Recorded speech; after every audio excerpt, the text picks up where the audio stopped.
ఇప్పుడు ఒక రకంగా నేను ఫిలిమ్స్కి షిఫ్ట్ అవ్వడానికి కారణం సుమన్ గారే. ఆయనకే పాదాలకి నమస్కారం పెట్టారు. ఓకే.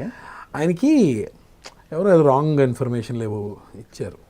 ఏదో మన ఏదో లవ్ అఫేర్ నడుస్తుందని సెట్లో అది ఇది అని ఏదో ఇచ్చారు రాంగ్ ఇన్ఫర్మేషన్.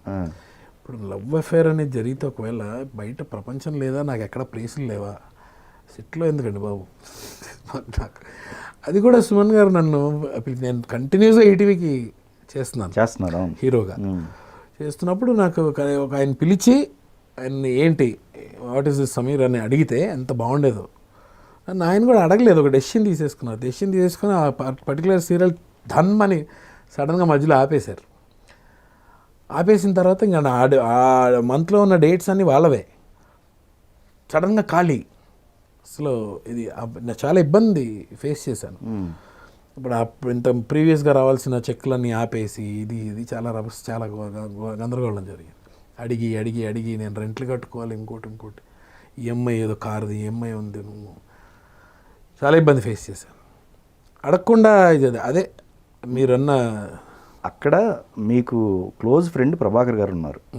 మీకు జరిగింది చెప్పుకోలేదా? లేదు, ఇట్లా ఎవరో రాంగ్ ఇన్ఫర్మేషన్ సుమన్ గారికి ఇచ్చారు ఒకసారి చెప్పలేదు. ఎందుకంటే మీకు ఆయన బాగా క్లోజ్ కదా.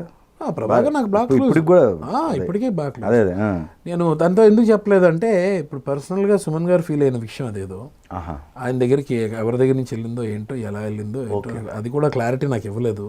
ఆయన నాతో నన్ను ఏం అడగలేదు.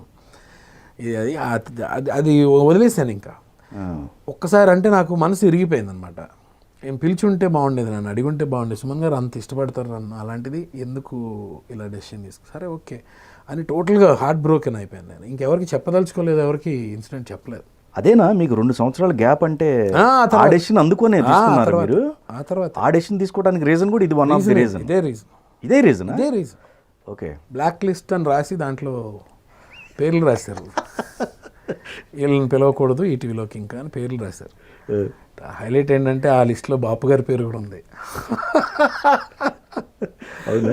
మీర్ గారి పేరు ఉంది, మన కెమెరామెన్ మీర్ గారు, డైరెక్టర్ మీర్ గారు, ఆయన పేరు, పెద్దవాళ్ళ పేర్లు ఉన్నాయి. దానిలో నా పేరు కూడా ఉంది.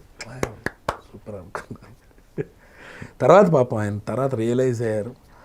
తర్వాత ఆయన దగ్గర నుంచి ఫోన్ వచ్చింది, సారీ సమీర్ అని. ఆయన బెల్లవారు సార్, మీరు ఒక్క మాటను పిలిచుంటే అయిపోయేది సార్. సరే ఇదంతా జరిగిపోయిన విషయం, ఎవరో నన్ను మిస్లీడ్ చేశారు ఇది అది అని ఆయన చెప్పారు.